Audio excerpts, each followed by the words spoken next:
The last time anyone saw Tyler, he was staring at a light in the woods. That's the line people repeat at the bar in town, at the ranger desk with the laminated maps, under their breath when they pass the trailhead bulletin board with the curling missing poster. They don't say it like a fact, they say it like a warning someone didn't hear in time. We were 4 adults on a weekend that should have been uneventful. 2 coolers, 2 tents, a bag of marshmallows nobody actually likes but everybody insists on buying. Matt had chosen the site for the same reason he chooses everything. Quiet, walkable, nothing dramatic to tempt bad decisions. He's my age by calendar, older by temperament, the kind of older brother who grew up fast and never learned how to let the world set its own pace. Tyler, the one this story belongs to, was the opposite without trying to be. He was curious in a way that put sparks on dry grass. He'd look at a do not enter sign and genuinely wonder who wrote it and whether they'd meant him. Sam had that lopsided smile that made strangers nervous and waitresses indulgent, a jokester who worked in IT and secretly collected knives. Amber did grant compliance and thought ghost tours were a tax on gullibility. She kept her skepticism like a pocket knife, handy, sharp, never far from reach. They dated for a while, figured out they made better friends than partners, and kept the friendship like it was proof. We rolled in as the last daylight thinned into that soft honey-colored hour, when everything looks nostalgic in real time. Pines made a high dark wall around the clearing. The lake breathed in the way lakes do. Little ripples like muscle twitches. Down on the far bank, something metal clanged softly, and then went quiet. If you'd ask any of us then what that sound was, we would have said buoy bell, without really listening. Tyler hopped out first, keys jingling against his thigh. Smell that? Clean air, with just a hint of mildew and dead fish, my favorite vintage. Leave some oxygen for the rest of us, Amber said, swatting a mosquito. God, they woke up fast. They heard you were a non-profit, Sam said, tugging at a tent bag. They're here for the grant money. Matt gave him a look that said not tonight, and started unloading with the efficiency of a man who thinks calm is something you build with hands. He handed me the poles. I handed him the stakes.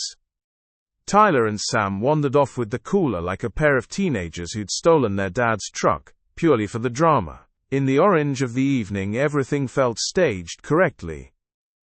The fire ring had last week's ash like a faded signature. The picnic table leaned just enough to be familiar. Somewhere in the trees, an owl tried out one bar of a song, then thought better of it. I tell you all that so you understand, nothing was wrong until it was. It's always like that. A story is just a sequence of reasonable decisions you only recognize as mistakes when you line them up later and press the edges together.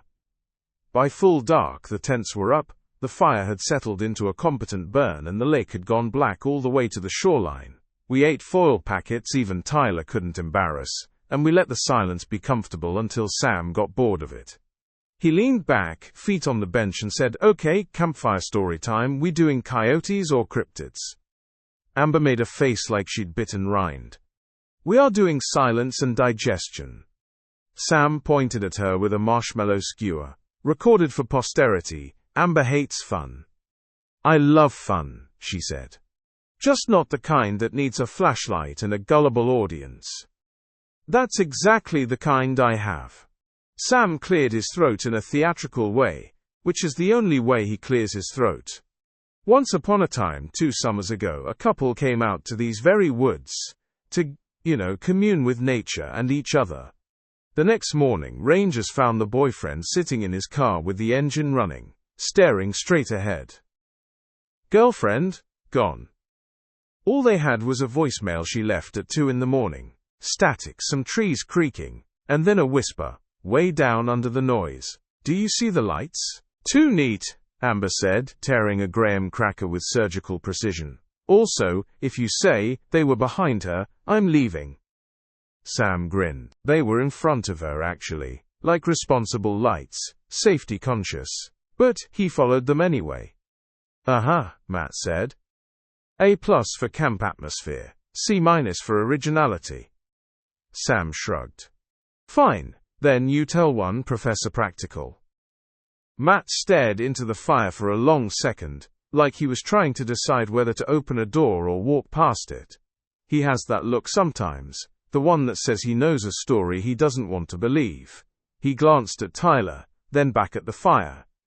When I was a kid, he said, our uncle used to talk about the lantern walk. Amber rolled her eyes. Oh, good folk legend. My favorite genre of lie. Let him tell it, Tyler said. He sounded light, but I watched his shoulders go still the way animals go still just before they run. Matt continued, slow at first, then like a car finding a gear. He said that when the logging stopped up here in the 40s, a few men stayed. Didn't have anything to go home to, or didn't want to. They turned the old logging road into a footpath between their camps. At night they'd hang kerosene lanterns on nails in the trees, so you could find your way even if the fog came in. It worked until it didn't.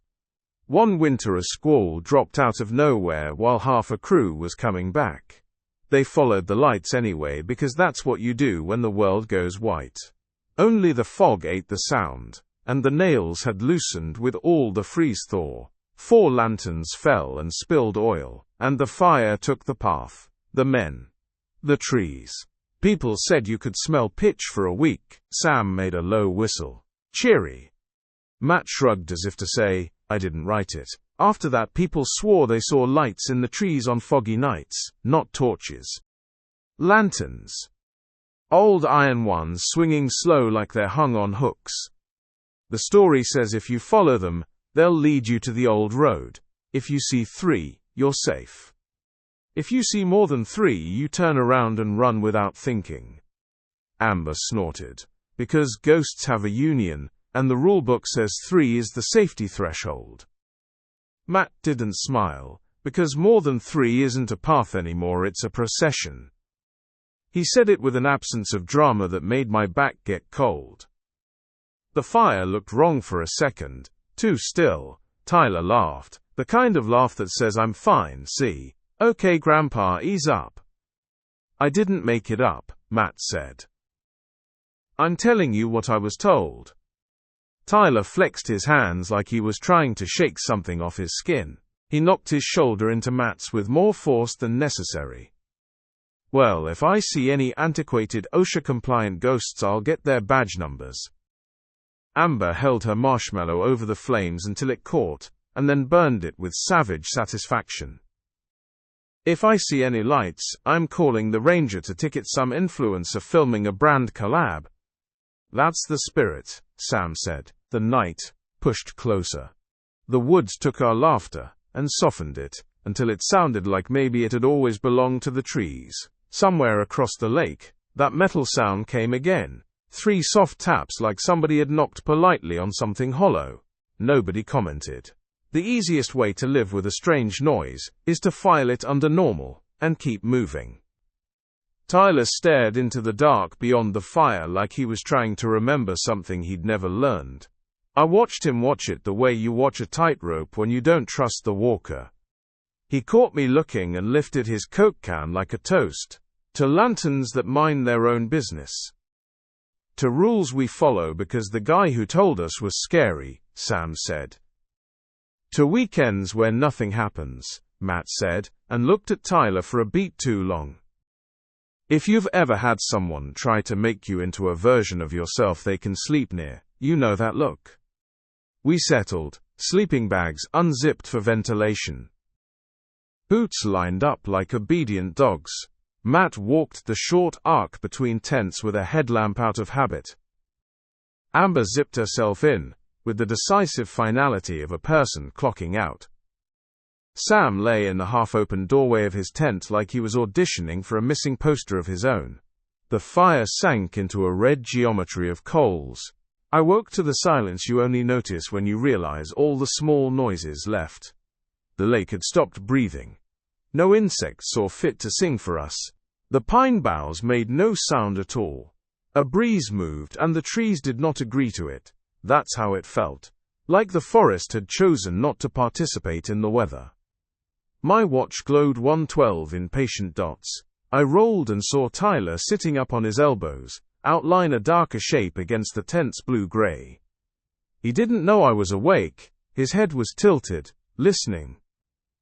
The way he held his mouth made him look suddenly like the kid version of himself, the one who climbed onto the roof to feel taller but wouldn't jump, not until someone dared him. He angled toward the zip. I heard it in tiny teeth, careful, deliberate. He paused and looked back. For a second I thought he'd meet my eyes. He didn't. He whispered, not to us, to himself. It's just someone out there, that's all. He slid out, sock feet soft, then boots. The tent's sides shut, and the night sealed him like a letter you're not supposed to read. I need you to understand. Tyler wasn't stupid. Reckless, sure, in the way people are when their curiosity runs ahead to see if the road bends and leaves the rest of them to catch up. But he wasn't the kind of arrogant that thinks nothing bad can happen to him. If anything, he worried he wasn't the kind of brave the world agreed to admire. He'd been walking around with an invisible dare pinned to his jacket since he was 12, and on this trip it read, "Prove you're not a passenger in your own life." I lay still, breath shallow, waiting to hear him crunch around the perimeter, get spooked by his own shadow, come back with some muttered joke about raccoons. The minutes stretched. The trees didn't fill them. My heart did. I counted to 100, then again. It was nothing, until it wasn't. A glow touched the inside of the tent, faint as breath on glass. Not fire orange. Not headlamp white. Something in between. Pale. Steady. Like a lantern 2 hills away seen through fog. It moved, and the light moved with it. Not the jitter of a hand. Not the swing of a flashlight. It passed across the fabric, slow as a tide. And my mouth filled with the taste of metal the way it does when you swallow a word you were supposed to say aloud. I unzipped. The cold startled me because the night had been gentle earlier. My breath wrote itself in front of my face as if to prove I was here. The glow came from the tree line to the east, where the old logging road used to edge the lake, where the path now runs out because the park made it run out. It hovered at shoulder height, then bobbed a fraction, as if someone carrying it had shifted their weight from one foot to the other.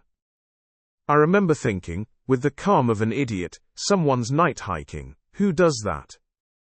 Matt's headlamp blinked on inside his tent, then off as if he'd turned over. Amber didn't move.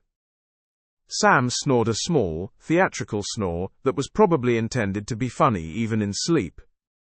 Tyler stood 20 yards out, one hand lifted, palm open in the universal gesture for wait. He didn't look back. He looked at the light, the way you look at a dog you want to like you. "Tyler," I whispered, and the whisper sounded like it belonged to someone else, a person more cautious and less good at being heard. He didn't react. The glow pulled back a fraction, like a fish testing the line. He stepped into the trees. I could have yelled, could have grabbed Matt by the ankle and said, "Your brother is going to do something we can't forgive." I could have done a lot of things that make more sense on paper than they did at once, something with my heart beating in my ears, and a feeling standing at the base of my spine with its hands in its pockets. I put on my boots and followed him. On the first curve of the path the light died, not went out, it ceased, like a thought interrupted. Dark closed over the space it had been occupying with so much authority, I wondered if I'd invented it. I listened. The night offered me nothing, not even the courtesy of a twig snap. I took 2 more steps. The temperature fell like I'd opened a freezer. Cold slid into my sleeves and up my arms. When I exhaled, the air grabbed the steam and held it. "Hello," I said, because being noticed is better than being ignored. My voice went maybe 10 feet and then stopped as if the trees had a policy about noise. From farther in, a shift, not footsteps exactly. A weight being transferred, the ground informing whoever was above it about what it did, and didn't feel like supporting. It had the rhythm of a person who wants you to think they're not there. The glow returned, a little farther away this time, as if it had been thinking about whether it wanted to show itself again. It was clean light, if that makes sense. Not flicker, not burn. It crafted the branches into silhouettes the way snow does, gently, with intention. Tyler moved toward it with the steady tranquility of a person walking in his own dream. "Ty," I began, and something in me put a hand over my mouth. Not fear. Not even logic. A simple conviction that if I changed the shape of the air too much, I would change something I didn't get to undo later. My phone screen woke under my thumb like a friend who doesn't mind being woken. 1 bar, then none. The screen displayed 121 and my face, pale and certain. I considered banging on the map app like that would convince satellites to care about me. The glow eased away another 10 feet. It did not feel like it was retreating. It felt like it wanted to keep our attention. It wanted us to pace it. Behind me, a zipper rasped. Matt's voice came low and controlled. "Where?" He didn't ask what. He'd seen the light on the tent too. "East," I said. "Logging road."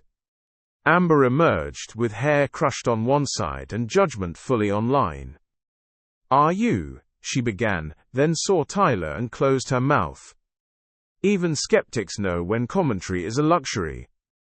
Sam joined barefoot, because of course he did, standing on the cold like he had something to prove to it. "Ah, great, a guided tour." "Shut up," Matt said, not unkindly. We all watched Tyler. He wasn't running. That would have been easier. He walked with the stubborn certainty you get when your fear and your curiosity find a compromise, and agree to keep breathing if the other does. The light kept its distance like a dog that's been fed but hasn't decided about you. "You can't just let him," I started. "I know," Matt said.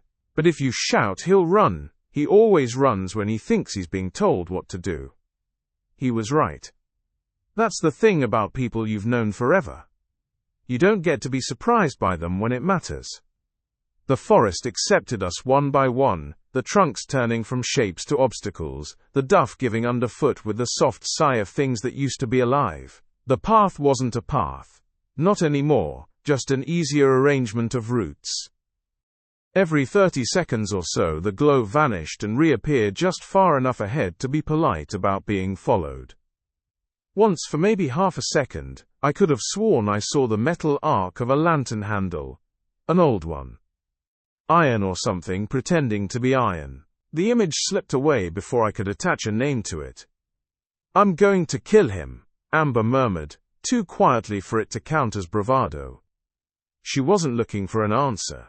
We came to an old stump with a flat top like a table. Somebody had used it that way. Old wax fanned across it in white ribs. On the center sat a lantern. That is, an object in the shape of a lantern, square-sided, glass panels gone to fog, metal blackened with age. It glowed. No flame. No bulb. A white pulse that didn't leak through the glass, so much as announce itself from inside, indifferent to physics. Tyler stopped 3 feet from it, and did the worst thing a person can do in a story like this. He smiled. "You see it," he whispered, and in the whisper I heard the kid with the invisible dare say finally. "Don't," Matt said. Tyler didn't move. He just looked at the thing like it contained a version of his life he hadn't had the courage to live yet. From above, another glow joined the first. Then a third, a little higher. The three hung in the spaces between branches, with the precise spacing of lights on a pier. Something like relief passed through me. 3. The number the story had given us to make sense of the unknown. Matt felt it too. I saw his shoulders drop half an inch. Then a fourth light slid into place between the first and the second. Then a fifth. Then a sixth, lower. As if it had been late and didn't care. They remained where they had chosen to be. Swaying a fraction like heaviness behaved differently where they were. Amber said okay, in the tone you use when someone fills your kitchen with water and calls it an experiment. Sam, for once, didn't say anything. Tyler, Matt said quietly, every syllable threaded with childhood and apology. Back up. Tyler didn't. He leaned closer to the lantern on the stump, as if distance were the least important thing in the world. The glow from the tree line made his skin look like paper, and his eyes look enormous. He lifted his hand like he might warm it over the light. Hey, I said, Because everything else I wanted to say had too many edges. We're here. He blinked, like a person waking. He straightened a little, as if rolling his spine could roll back time. Somewhere to our left, behind the black ribs of the pines, the sound of a footfall that wasn't ours. Not an animal's pad-soft step. Wait, human or something that knew how to make a human wait. A second step, exactly the same distance from the first as our hearts were from our throats. We turned together. The lanterns in the trees didn't move. They watched, if light can watch. The silence that followed the footsteps grew a shape like a room. Matt said evenly, "Ty, back. Now." Tyler took one step. The lantern on the stump pulsed, a clean bright that made every needle on the ground write its own shadow. From the corner of my eye, up in the trees, a vertical shape like a person, only longer at the wrong places, neck, hinged like a branch bending to here. If I try to draw it now, my pencil makes a stick figure and my hand refuses to add the joints where they don't go. "Okay," Tyler said, not to us, to the idea of retreat. He stepped again. The nearest hanging light drifted sideways, as if to make room for him where no room existed. A wind came through that only our breath felt. The cold circles started then. We didn't understand them yet, only knew that every few yards the air tightened and fell 20 degrees, like someone had opened a door to a winter built into summer. But that is Act 2. And the night was still deciding whether it wanted to teach us anything or just take what it came for. For now, all you need to know is this.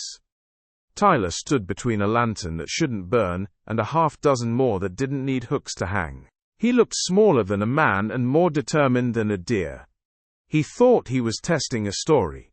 The story was testing him. And in the little pocket of quiet that belongs to choices, he whispered, almost happily, as if to himself, "It's just someone out there, that's all." It wasn't. Tyler told himself it was just a ranger. He needed it to be. He needed a version of himself that could step forward without making a ceremony of it. A man on a path, seeing a light that belonged to someone with a badge and a thermos and a reason to be there. "It's a ranger," he breathed, shaping the cold with his mouth. "Or some other camper, that's all." The nearest lantern didn't argue. It hung in the dark like a pearl pinned to velvet, patient, a little amused. When he took a step, it gave him one back, drifting a polite distance deeper, keeping itself just out of touch, the promise of answers always 3 paces beyond his reach. Behind us our breathing sounded wrong. In the day a forest braids noise until it's a rope you can lean on. At night, there's a hush that contains everything, the way a mouth contains teeth. The deeper Tyler went, the more the hush hardened. By 30 yards the insects had shut their tiny doors. By 50 the owl had given up on his rehearsal. Even the pines held their needles still. That's what I remember most clearly. The silence was not absence, it was a decision. Our footfalls wrote themselves on damp duff. Tyler's sounded steady, measured. He wasn't a runner tonight, he was a follower. The world arranged itself so he could do that. We reached the stump like a table, wax ribs fanned across its top, like something that used to be ritual. The iron-sided lantern sat on it, glass fogged, no flame visible, and yet light came out of it in a slow pulse that didn't warm anything. Tyler's hand hovered and then, God help him. He smiled like a person who has decided the story belongs to him because he arrived in it. Up above, 3 points of light installed themselves in the black ribs of the trees, spaced with the care of a carpenter measuring twice. For half a second, relief touched me. Our mind loves groups of 3, it thinks order lives there. Then the 4th slid into place, then a 5th, then a 6th, each occupying its own negative space with casual entitlement, and I felt my ribs go tight the way houses do before a storm. "Ty," Matt said, voice tailored for breakable animals, "back up." Tyler didn't move. The nearest hanging light sidestepped without actually moving, an optical trick that made my stomach roll. The air to my left went cold in a neat round way, like a sphere of winter had been lowered to rest on the July ground. My breath thickened into smoke when I leaned toward it. I reached a fingertip into the circle and jerked back. Pain bright and clean as new metal. I could feel the outline of the cold as if it had edges. "Don't," Amber hissed. She was staring at the same place, skin pebbling along her forearms. "What is that?" "A temperature anomaly," Sam said reflexively, because sometimes jokes go to work as shields. His bare feet were going pink on the leaf litter. He didn't move them. Tyler took another step. The pulse in the stump lantern swelled, then sank, like a quiet breath meant to be reassuring. "It's someone," he told himself again. "It's a ranger, or—" His name came back to him from 3 different distances at once, not shouted, not even spoken, repeated. "Tyler." A whisper learned his shape. "Tyler." Again, a fraction later, from somewhere higher, not quite in sync with the first. "Tyler." A third time, very close, so near his ear he twitched. He pivoted, eyes searching, and the lights above did what a body does when observed. It pretended to be still. I don't know what we saw first, the hat or the prints. It might have been the hat, snagged on a low branch a dozen steps off the ghost of path. A ranger's campaign hat, the stiff, flat-brimmed kind the brochures adore, hung by its leather thong like a pendulum that had decided not to swing. It looked old without looking rotten, the way things look when the air has been careful with them. Tyler reached, paused, and then plucked it down with a delicacy that felt like prayer. He turned it in his hands. The inside band was salt-stained and printed with a name, the ink washed to a squint. "Will." He couldn't finish it. The light on the stump brightened exactly enough to make reading it impossible. "Don't put that on," Amber said, voice cutting. "Don't." He didn't. He tucked it under his arm like a promise and kept moving. We should have taken that as our chance. We should have closed the distance and put a human hand on his human shoulder, and created a future where this is a story we use to embarrass him for a decade. But the path, not a path anymore, just an invitation, knuckled downhill, and Tyler's back receded into a world that didn't want us in it. Boot prints appeared on a damp patch between roots, a single set, deeply scored at the toes like someone in a hurry. Not Tyler's. Bigger, older make. The heel struck narrow and centered. The kind of print that belongs to men taught to walk in straight lines. They angled left, then right, then left again, and then, impossibly, returned to the first one. I crouched and traced the arc with a finger like I could break the trick by knowing it. When I looked up, the prints had changed. The heel was wider now. The toe wasn't Tyler's or a ranger's or anyone's I recognized. The toes were long, splayed like a hand set down and asked to carry weight. "Okay," Sam breathed. "Not a joke." The light ahead floated into a gap between trunks and held there, watchful. I realized what made it different from a torch or a headlamp. It didn't paint the trees, it drew them. Its glow made everything into a silhouette edged like paper puppets. Too crisp in some places, too soft in others, as if the forest were a shadow show performed behind glass. "Just a trick," Tyler whispered, and I understood he wasn't talking to us anymore. He was trying to keep a line open to the part of him that carried rules like talismans. "Just my... Tyler." The whisper again, from somewhere between his feet and his knee, wrong in a way my body recognized before my mind did. "Tyler." He tilted the hat to look under it. The name band wavered, and for a blink it was nothing but letters without a sequence, each one trying on a place. He swallowed, and let the brim drop. We passed between 2 firs so close together, the bark brushed both shoulders. Beyond them, the world thinned into a place that remembered winter. I could see my own breath now, even when I tried to hide it in my mouth. The cold was not misery, cold. It was clean and purposeful, like the air inside a museum case. Tyler exhaled, and it fled him in a white streamer. He put his palm out, fingers spread, and watched frost bloom from nowhere along their edges. "I'm turning back," I said aloud, "for him as much as for me. Saying it turns your body around even when your feet argue." "Don't," he said, and when he turned his face to me his eyes were dancing. "I don't mean happy, I mean like his pupils were catching light I couldn't see. It's fine." He stopped, because a moth had fluttered through one of the cold circles and gone to sugar glass in a second. It hung in the air like a piece of jewelry, wings furred with frost, legs still mid-kick. Amber made a wounded noise and put her hand over her mouth. "Ty," Matt said low, "buddy." The nearest lantern above us swayed, a motion that should have come from wind and didn't. The others, 4 now, 5, answered with their own small arcs. Not random, rhythm. Slow, deliberate, like the breath of something that had learned to pretend it was sleeping. The one on the stump matched them, a heartbeat you could see. It would have been beautiful if it weren't busy being wrong. "See," Tyler said, "it's a process." He didn't finish procession, but the word put its foot down between us anyway. Whispering came from ahead.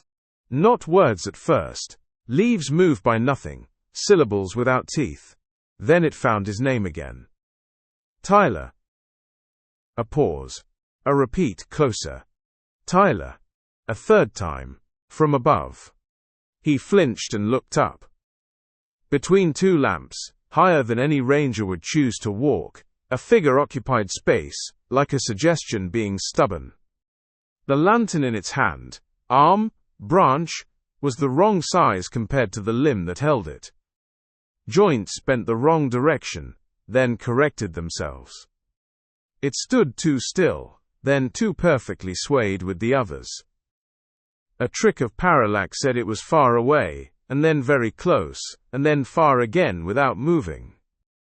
When Tyler blinked, the space was empty. When he blinked again, it was filled. When he stared, it became only dark. He swallowed. "Okay," he told himself, bargaining with the part of his brain that still had a vote. "It's an illusion. Or I'm tired. Or it's glass reflecting headlights. Something like that." He took a step. Just my imagination. He was sweating. I could see the sheen on his upper lip, watch it tighten in the cold until it beaded. He licked it away and tasted iron. We hit a patch of clay that should have remembered boots. It did, briefly. 3 strides worth of impressions marched into it clean. The 4th belonged to nothing human. It was narrow and long, heelless and flat, with little crescents scalloped along one side, as if weight had been dragged sideways through a set of teeth.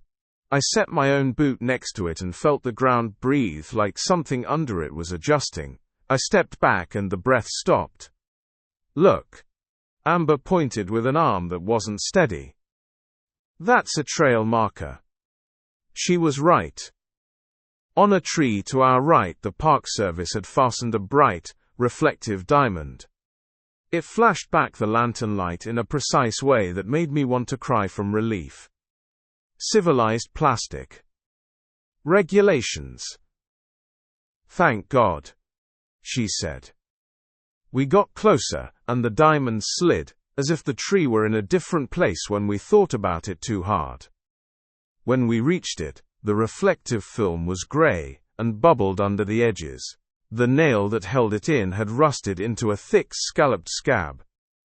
The white paint on the trunk was the old kind, lead-heavy, brushed on in tidy rectangles, by someone who expected it to matter for a long time. It might have been a decade old. It might have been 6. The numbers stamped in the metal plate didn't correlate to anything on our map. "Still a trail marker," Sam said, too bright. His eyes kept drifting up then down, like he needed to make sure gravity still believed in us. Tyler breathed. "See? People. There are people." I followed his gaze and saw boot prints again, the helpful kind, human weight placed with human impatience.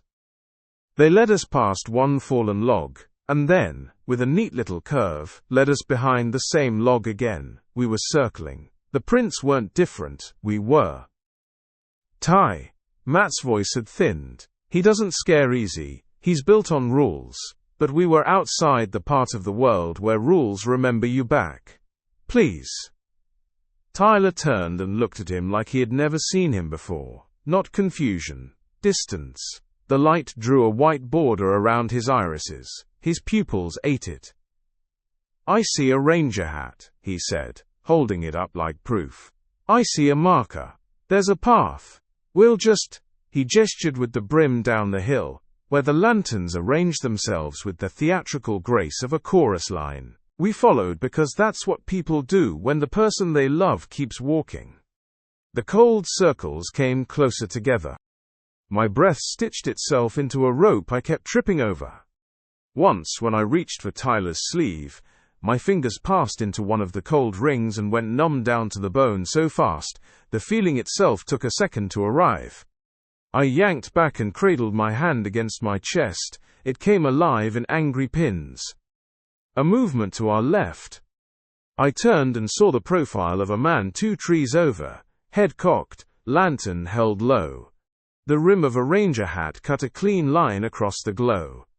His jaw was too long for his face. His hand bent in the middle of the palm. I blinked and it was a birch with its skin sloughing in strips. I blinked again and it was nothing but 2 points of space the light hadn't filled yet. Ranger? Tyler called, hope hitching on the end. The forest gave him back his own voice. Ranger. Farther in. Ranger. Above us softly like a reminder. Tyler. The lanterns began to sway together. In time. Not hypnotic. Not yet. Insistent. The rhythm sat a fraction to the left of my pulse. They could have merged if one of us would adjust.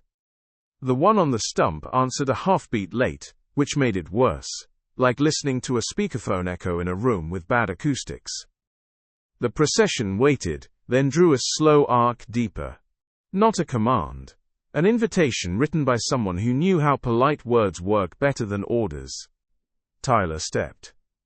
He hesitated only once, when his foot found a patch of ground that wasn't there.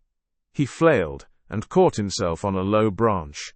The bark was slimed from fog, but when he looked, his hand was dry and dusted with pollen. He laughed once, sharp and private, embarrassed to be human under the light's gaze. We're turning back, Amber said, not asking. Now, Matt. She grabbed his sleeve, not because she thought he needed dragging but because she needed an anchor. Make him. Matt's face did something complicated. He has always been the one to make Tyler do the thing that kept him from breaking. Homework, apology, breath. He stepped forward and found the cold circle I'd just found. His knee stuttered and locked. He gritted teeth and moved anyway. Ty, he said. This is me asking. Tyler lifted the ranger hat like a shield. He held it between them. Just, he said, and it was almost a plea. One more minute. The forest sighed. I don't know how else to say it. The trees didn't move. The air didn't either. But the space adjusted itself the way a room does when someone taller walks in. Down the hill the lanterns parted as if to make a lane. 6 became 5. Then a thin street of light through dark. Then 4 and 2 and 1. A path the width of a man arranged itself in radiance. On either side of that path, the dark made itself very certain. It wasn't night. It was something that had taken the color black out of a pocket and swabbed it between the trunks. Don't you dare, Amber whispered, but it was to both of them now. Tyler stepped into the lane. The cold circles nested so closely there it was like walking through beads. Every footfall made a muffled sound, as if the ground had been padded for a ceremony. False hope is still hope. We saw it everywhere and hated it for working on us. A scrap of fluorescent flagging tape winked from a branch. We lunged. Park maintenance. A surveyor's tag. When we stood beneath it, it was lichen. A set of boot prints angled down a slope. We followed, hearts rising, until our own prints met us coming up. A discarded water bottle glinted behind a log. Civilization. Litter. A fence we could be angry about. In my hand it was a grey owl pellet packed with bone. It's a trick, Tyler told himself, still fighting for custody of his brain. Mirage? Optical. I'm tired, that's all. The white border around his voice cracked just a hair. He stepped faster, as if speed could outrun the word procession. We broke into a shallow draw where fog had pooled without consulting the weather report. It sat knee-high, dense enough to hide your shins, spare enough to let the lanterns do their work. Tyler paused at the lip and we paused because he did. In the fog, the lights were perfect. They didn't push through it, they occupied it the way a fish occupies water. Their glow wasn't light so much as permission given to the air to be seen. "Okay," Tyler said. The sound of the word came back from 3 directions so convincingly that for a breath I believed there were 3 Tylers, all equally doomed. "Okay." He went in, then down, then out of sight. The draw wasn't deep. He should have reappeared at the far edge. He didn't. "Ty!" Matt shouted, losing the careful tone because the line between asking and begging had vanished under his boots. "Tyler!" The fog stirred, maybe from his voice, maybe because something had moved through it slow and content. For a full second the 6 hanging lights grew 8. It could have been refraction. It could have been 2 more joining the procession. I picked one, anyone, and fixed my eyes on it like a lifeline. It drifted left. I drifted right without moving. It drifted right. I drifted left, and wanted to vomit. A shape lifted above the fog, shoulders and a head framed in the rim of the ranger hat. Relief carved my spine. "Ty," I said. He turned. It wasn't his face under the brim. It was a set of angles that remembered the idea of a face, the way a stump remembers the idea of a tree. The lantern in its hand pitched, and the fog below it shied away like an animal being comforted. When I blinked, it was Tyler again. He smiled at us with somebody else's mouth and said, "I'm fine." The park sign presented itself at the next bend because Hope hadn't learned how to die yet. Sector markers are standardized for a reason. The brain knows the shape before the eyes do. This one had the right silhouette, the right metal sheen. The lacquer had eaten away, leaving the numbers pitted. But they were there. I tried to read them and they slid around like cells under a microscope. They formed a 7, then a 2, then something that wasn't a number and never had been. My tongue said sector, and stopped working. Tyler laughed softly. It sounded like a person in church whose body remembered how to sing while his mind was still deciding whether to believe.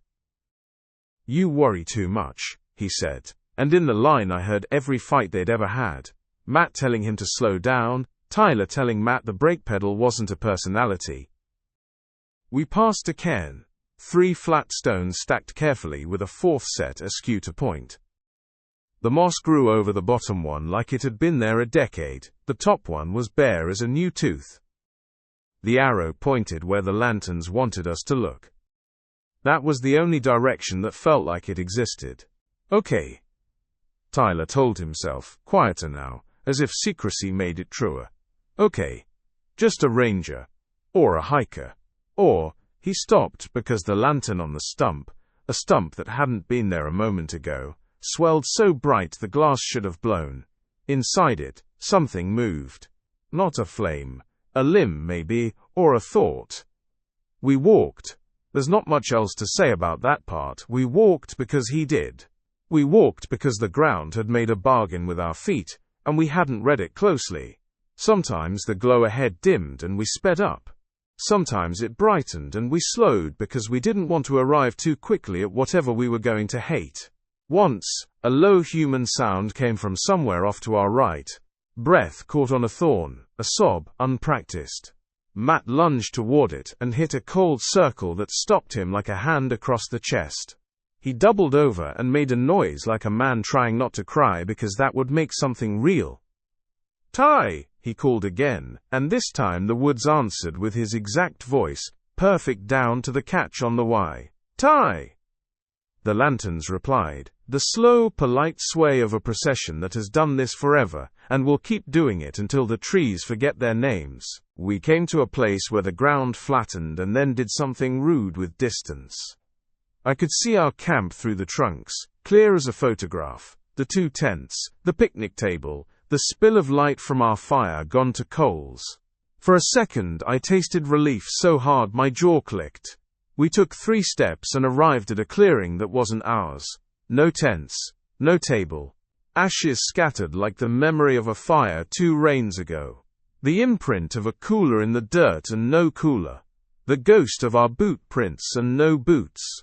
We turned and looked back the way we'd come. The path had filled itself in like a wound the body decided not to keep. Enough, Amber said, fury coming to save her from fear. Enough. She grabbed my wrist like she needed a witness for what she was about to refuse. Matt, we're dragging him.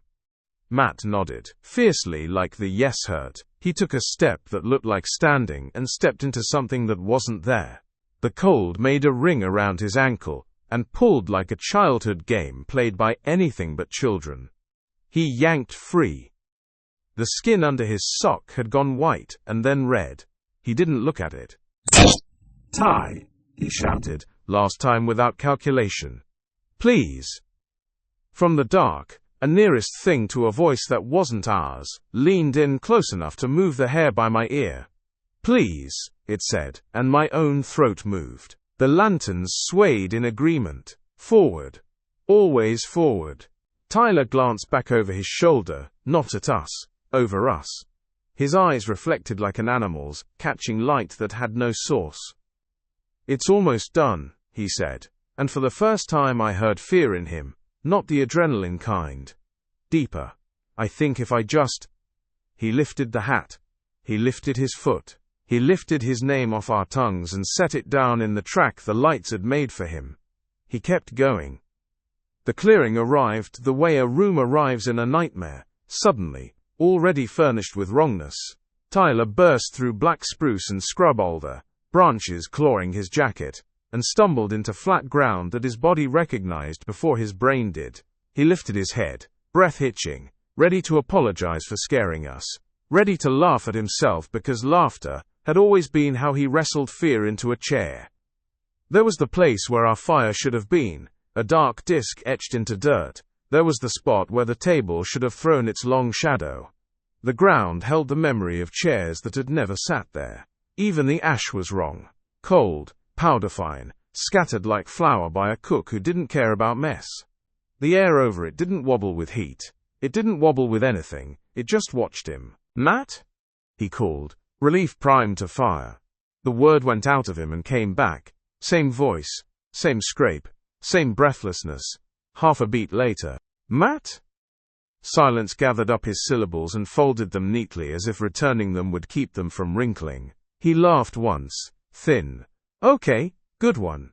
He pivoted toward where our tents should have been, toward the line where their dark triangles would split the night into familiar geometry. There was nothing. No tents. No table. No footprint, though he knew we'd pounded this ground flat.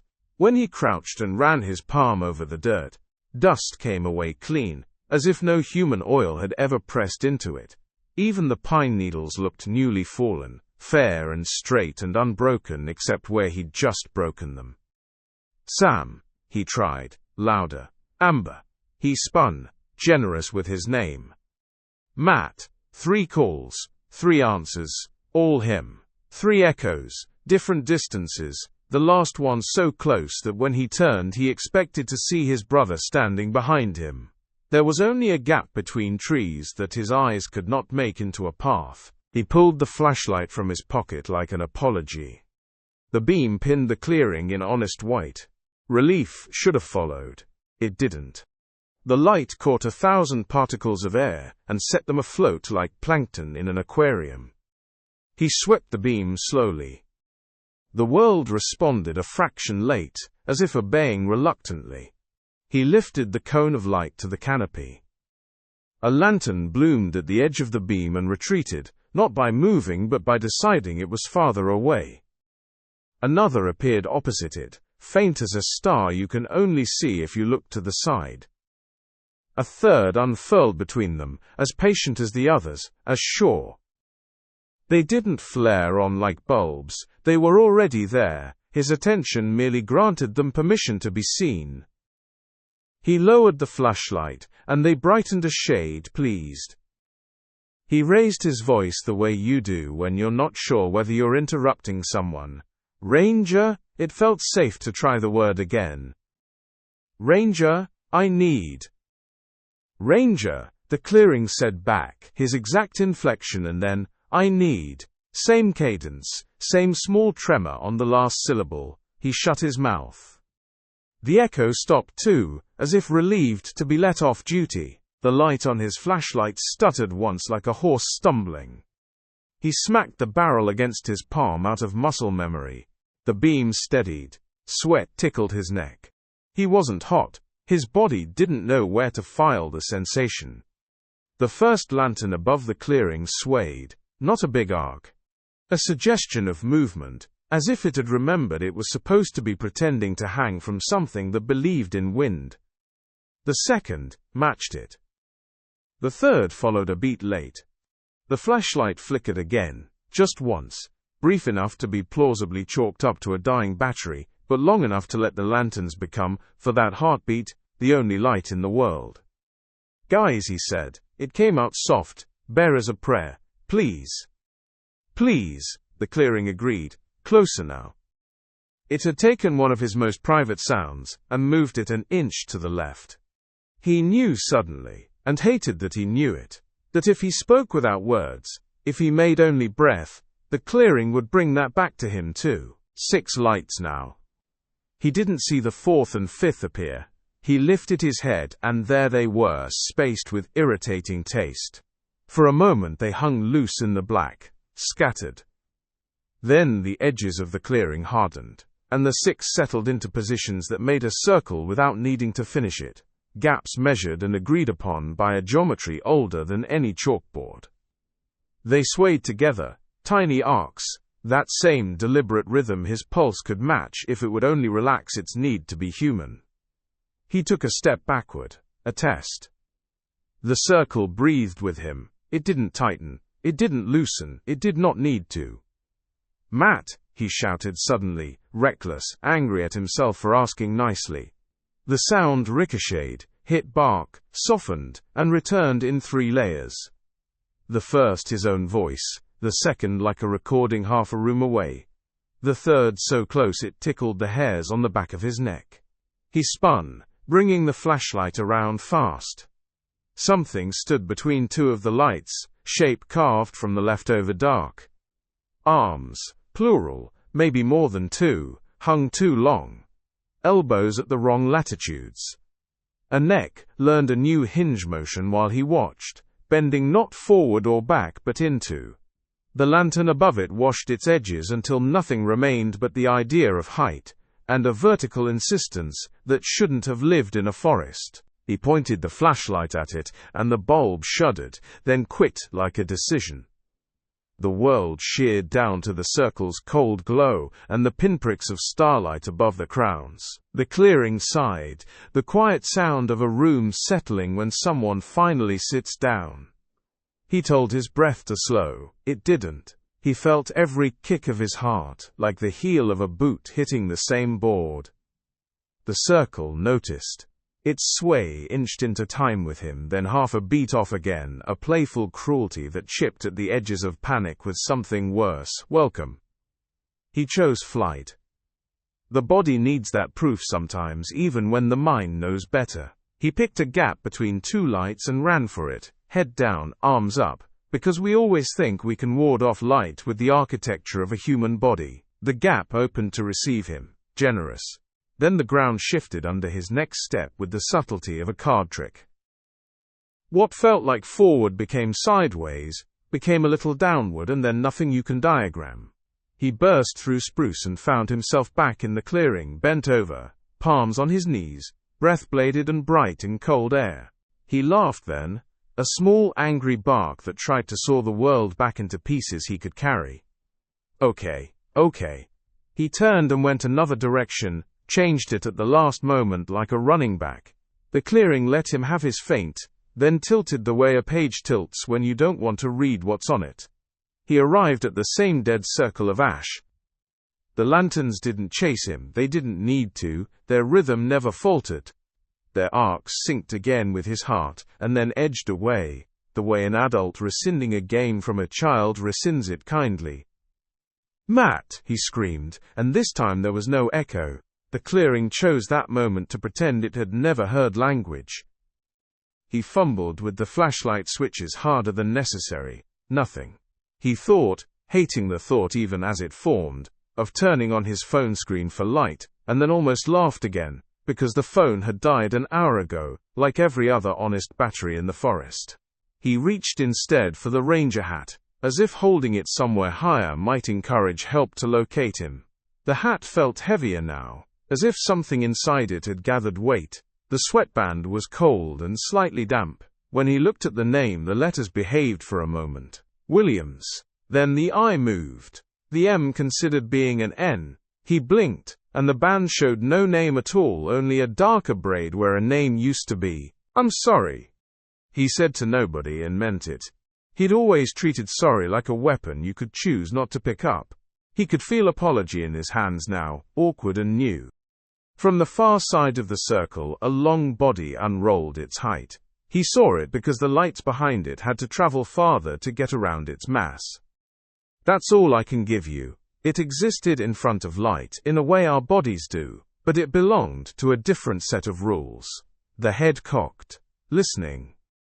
Not to him. To the rhythm in the circle. Its arms raised, a fluid accordioning that made his stomach turn. Fingers segmented in too many places.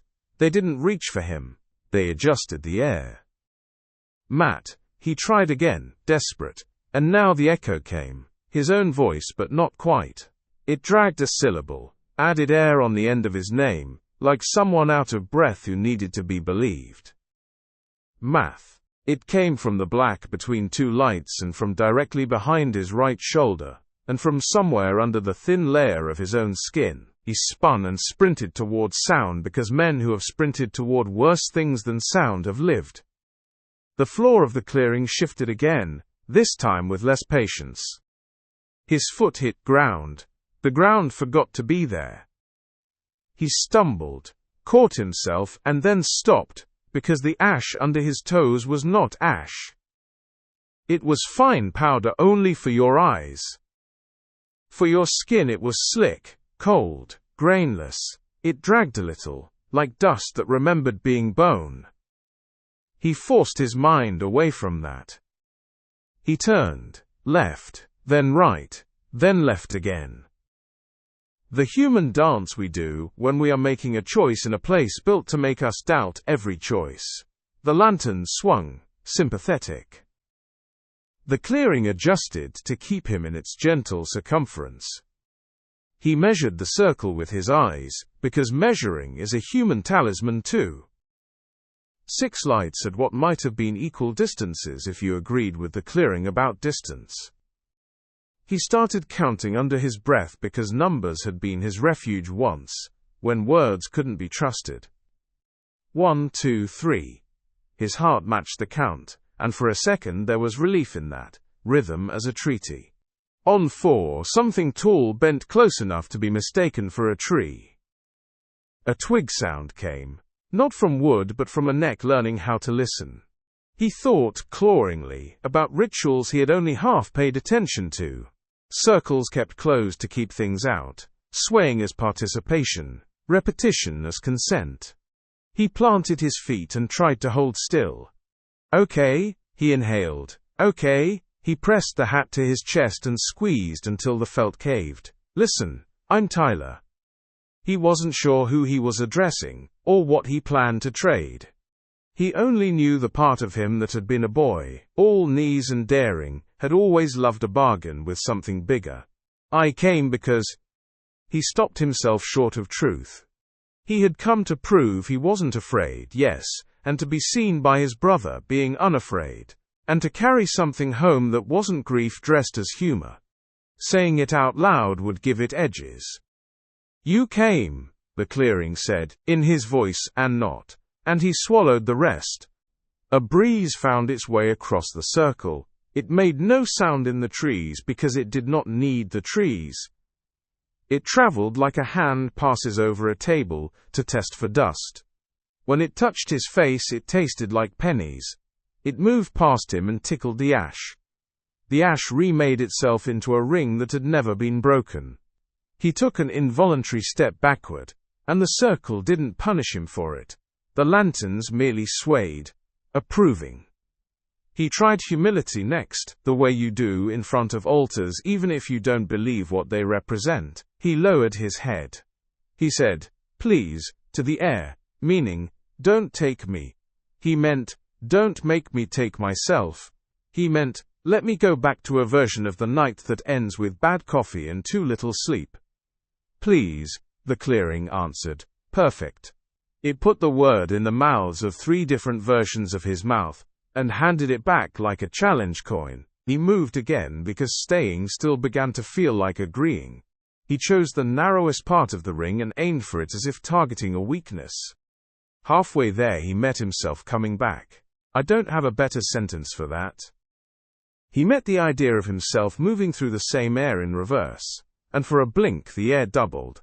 He put his hand into it, his fingers disappeared up to the knuckle, and what came back was cold and dry and numb with a tiny, terrifying feeling of satisfaction. His own arm had approved of something without needing him. He jerked away and laughed again, ugly and alive. "You can't have me," he said. He didn't know who he was saying it to or what have would even look like. It felt like claiming. The lanterns dimmed a fraction, as if offended. Then they brightened again with interest. A long shadow swam up taller, investigating. It stood there with all the stillness in the world, ears in its wrists or in its sides, or in the space where its ribs would be if ribs were something it needed. He could feel the attention as a weight, just under his collarbones. Something softened then. I don't know what to call it. The circle gentled. The sway eased. The cold rings warmed by a degree that did nothing to comfort him. If dread had a lullaby, this was it. The lights found the exact cadence of his heart, and matched it, the way a mother taps a baby's back, to teach it how to sleep. His body, traitor and survivor both, wanted to fall into that rhythm because all bodies do. He felt himself letting go of the idea of leaving. His flashlight, dead, clicked in his hand. He hadn't touched it. It twitched and gave him a small snow of light like a damaged star. He used it like a flint, and struck his own mind against it. "Matt," he said, last time, wrenched out of him like a tooth. "I'm here."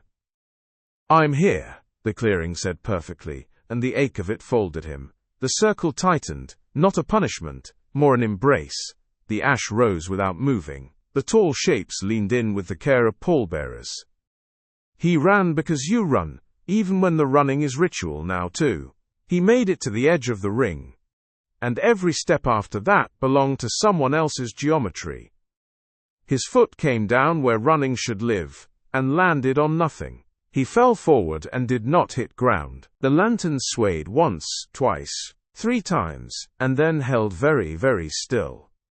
He didn't fall so much as get unstitched from the ground. One moment there was dirt holding him up, the next, there was a hush that had been waiting behind it the whole time. He pitched forward into air that felt like cloth being pulled taut around a shape, and the circle answered, not with movement, but with attention. 6 lanterns tilted the smallest degree, like faces nodding to one another across a table. The sway that had lulled him ceased. They fixed him.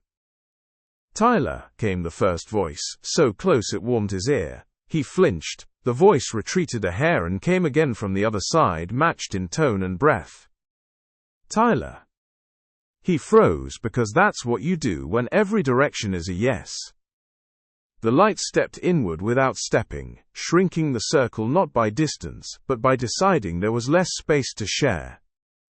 Between them the tall figures did not advance. They leaned, a listening posture, their long, hinged limbs at the edges of the glow, as if the light were a proscenium and this was the part where the audience leans in. He swallowed. The sound was loud. It shocked him that his body would still make a noise that human. The lantern to his left flickered once in sympathy. "Please." He tried again, but it came out as steam, and the clearing kept it. He took a breath to say his brother's name, and the circle moved with him, like a lung that had discovered it could breathe without needing him to earn it. "Ma," he started. "Ma," the trees answered back in 3 distances, all wrong, all him, all hungry. He did the brave thing people always swear they'll do. He forced his feet to move. He lifted one and set it down outside the ring. Except there was no outside. There was only the ring being where his foot landed. His heel found cold. His toes found colder. The temperature climbed his shin-like hands. He lifted his face to the lights. They were not eyes, but they did what eyes do. They held him. The nearest one brightened, just a whisper, and drifted lower. It didn't travel through the space between. New space appeared beneath it. When it reached the height of his throat, he felt his pulse misfire, as if deciding loyalty. "Tyler," said a voice from high, shredded through leaves. "Tyler," said 3 more, tucked under his ribs. "Tyler," said one in his mouth as if it had always lived there and was only now remembering. "Stop," he said, because naming an end has saved people from drowning. He had read that once. He wanted it to be true. "Stop. Please, I'll go back. I'll go home." "I won't." "We'll go home," said the circle, kind, correcting him, including itself in the promise. The lanterns dipped, an almost bow. The tall things tilted their heads with courtly patience, their impossible necks creaking like ice shifting on a pond. He tried to count again because numbers had been his rope all night. 1, 2, 3. On 4 his lungs forgot how to be automatic. It wasn't panic. It was as if the forest had reached out and pressed a thumb against the softest part of his breathing and said, "Hush." He inhaled angrily, and it worked, because anger is a kind of key. He gave the air back out and the lanterns brightened. Pleased, they came closer, inches without moving, and the cold ring stepped up his chest. He could feel the edge of it slide across his sternum like a coin between fingers. His breath sped without his consent. The circle matched it. The sway he'd thought was gone returned. Tiny, exact, pendulums learning him. "You can't have," he tried, and the sentence frayed, because possession is a human verb, and the circle did not need verbs.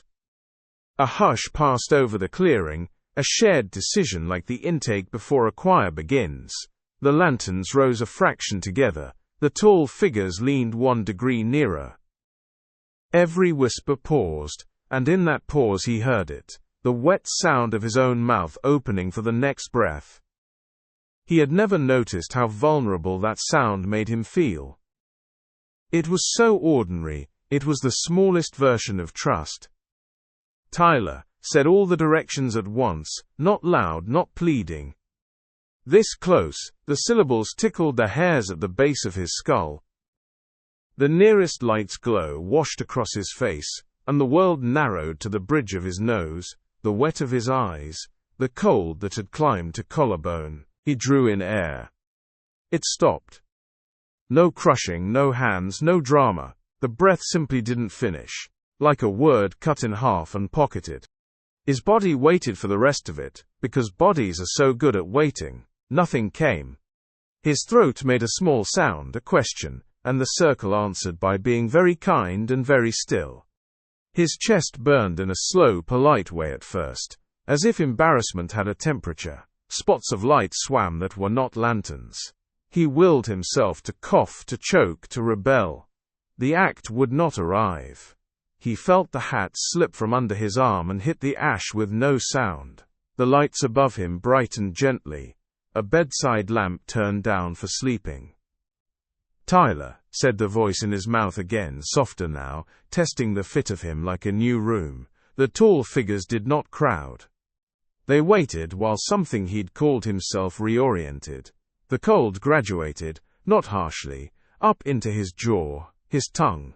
His ears filled with white as clean as new paper. There is a moment when you understand that no one is coming because everyone you are calling has already become part of the thing you're talking to.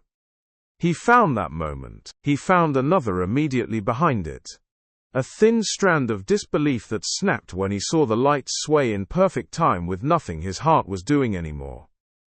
The forest exhaled on his behalf. It was ceremonial, almost tender. He would have hated that word for it if he'd still been someone who could hate. There was one more sound. It was small and so intimate that the trees kept it for themselves, his breath finally arriving just to be taken. Then the circle, satisfied, widened by a hair and let the night back into the spaces between the trunks. Wind came through as if the world had been politely waiting outside. A branch ticked against another branch. Somewhere far, far off, an owl remembered to finish a call it had abandoned 2 hours ago. The clearing loosened its shoulders. The lanterns climbed, higher now, diffusing, their edges fraying into stars. The hat on the ash didn't hold a name anymore. If you'd bent to look, you might have sworn you saw letters trying to gather, little ants assembling a sentence and giving up. You won't bend, you know better than to go there. Back at the dead fire that had never burned, the circle of cold lingered like a watermark only the night could read. The lights hung a moment longer, 1, 2, 3, and then slid up into the canopy until they were indistinguishable from all the other honest points of heaven. If you had been there, you would have heard nothing, and that would have been the part that broke you. Nothing where the world should complain. Nothing where your friends should cough. Nothing to argue with later. There are people who will tell you they saw a glow that night in the timber between the creek and the ridge. There are people who will say the men in uniform came and stood too long where no evidence could be found. There are people who will insist they heard their own names tried on by the dark as if the forest were checking sizes. They are not lying. The last time anyone saw Tyler, he was staring at a light in the woods. That's the line that opens the file. It's the same line that closes the mouths of people who almost tell you more. They repeat it like a spell, because a thing repeated sometimes behaves itself. If you ever see lanterns in the woods, don't follow. You will want to. The light will make your reasons for staying feel cheap. It will promise you kindness without saying so. It will set its rhythm to your fear until fear feels like home. Don't follow. Listen. Do you hear it? Your name, right there where the silence thickens? It's just your breath, that's all. Ty.